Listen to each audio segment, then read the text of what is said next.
ac wedi bod gwylio gwleidyddiaeth Cymru, ac mae wedi bod yn siom aruthrol i fi.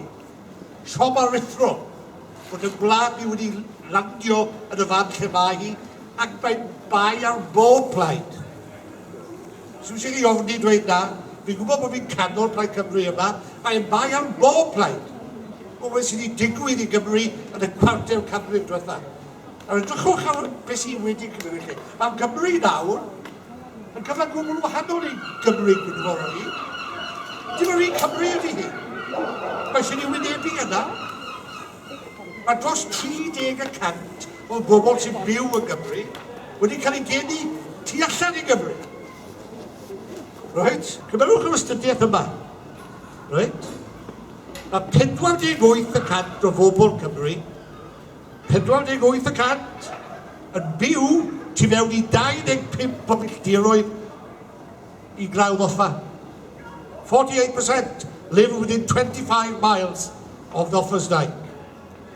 130,000 people pass back and forth across Offa's Dyke every day. Scotland, 4% live, who come from outside Scotland, live in Scotland. 3% live within 25 miles of the English border. And only about 25,000 cross back and forth in that border. So we have different challenges, bigger challenges. And the lady said before me about our broadcasting and our media. 4 times more people read the Daily Mail in Wales than read the Western Mail. 4 times more people. Television, radio, the main source is London, Westminster politics. All the time. So there are significant challenges. But something else has changed from Gwynoro's day of mine. The centre-right of Welsh politics has strengthened itself considerably. It's almost as if we've been sleepwalking. Whilst the centre-right has been crawling election after election after election, and we end up with about 35-36% of the Welsh people voting for centre-right parties. Diolch am chi ddod. Mae hyn yn bwysig, right? Mae hyn bwysig.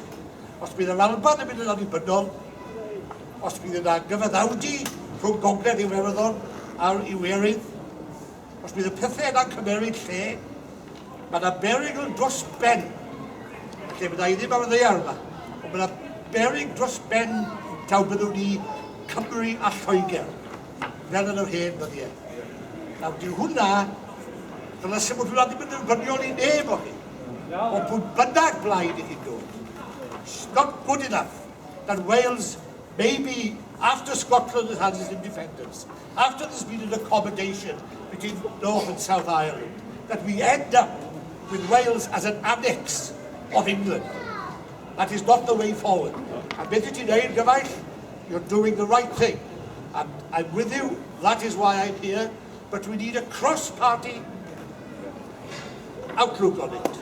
Let's not turn it into a party political thing, because I tell you, the Welsh political system will play football with it.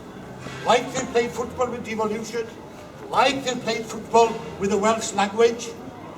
This needs, in my judgment, a more strategic approach. Know what we're about.